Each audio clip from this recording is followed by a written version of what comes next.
Your heart needs to be strong to keep up. Flora, for a strong heart today. South Africa has a great legacy in the field of heart surgery. However, there are some people in the country who cannot afford or don't have access to the life-saving cardiac treatment.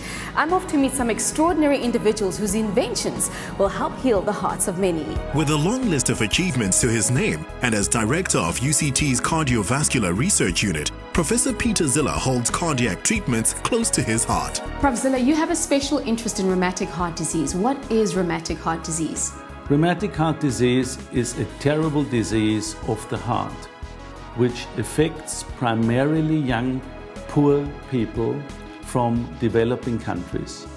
It does not happen in the first world, and therefore the majority of people in the first world are not even aware of the fact that it kills more people than HIV or AIDS. How is it being treated currently? There is prophylaxis. You can avoid it, but it means decades of treatment. Those people who acquired it 10, 15 years ago as children have only one option, and that is surgery, which replaces the diseased heart valve with a prosthetic one. What solutions have you and your colleagues developed to treat rheumatic heart disease? We have developed a solution for all the countries which are not as lucky as South Africa is to have heart surgery available for poor people. So the method is able to deliver a new heart valve without the need for open heart surgery. Prof, can you show us how do these devices work? This device allows you to insert a valve which is on a stent, crimped and expanded into that space, to insert such a valve without the need of open heart surgery, but it allows the heart to continue pumping blood into the body while we insert it. And the patient doesn't need to be on a heart-lung machine. Dr. Dion Bezuidenhout has 17 years experience working with polymers for use in cardiovascular prosthesis and was instrumental in designing the new heart valve. Now this all looks very interesting, but what is going on at the setup?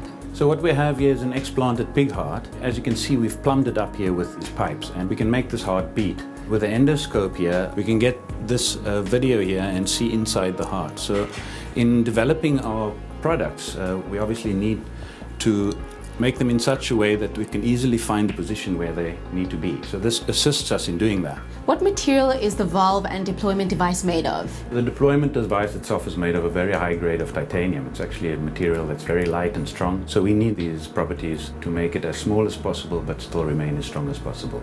And then the leaflets themselves are either made from animal tissue that is chemically treated or otherwise from biomedical polymers, polyurethane specifically, that we're using currently. How compatible and safe are these materials in our bodies? So the metals that we use are completely compatible and very safe and very long lasting in the body. The animal material, the pericardial leaflets that we use in some of the valves, degenerate over approximately 15 years or so. We're using the best biomedical polymers in the world at the moment from a company in Berkeley, and we're also developing our own with the intention of making them last at least 25 years. The first prototypes of the heart valve and deployment device will undergo testing in the coming months. Heather Coombs explains this process. What's happening with this machine? This is our fatigue tester. What we do is we take our heart valve designs and we have to make sure that they're absolutely safe for use. So we have to test them for 200 million cycles. That's basically mimicking 5 years in the human body. And how long will the device last? There are two types of devices available at the moment, one being a mechanical valve. That will last you a full lifetime. The problem with a mechanical valve is that you then have to take anticoagulation medication every single day for the rest of your life. As opposed to a pericardial valve, which are also on the market at the moment, they last for about 15 years. So again, in the third world application that we're really having a look at, we need something that lasts longer than that. And that's why we're developing our own synthetic valve ourselves, where we're working on our own polymer as well. Thanks to investment from government as well as Bidvest, these devices are fast growing closer to being ready for use in surgery. While we marvel and obsess about our new smartphones, consider that the new technology used to help save people's lives can cost less than the high-tech TV. We should be proud of our very own homegrown innovations. Your heart needs to be strong to keep up. Flora, for a strong heart today.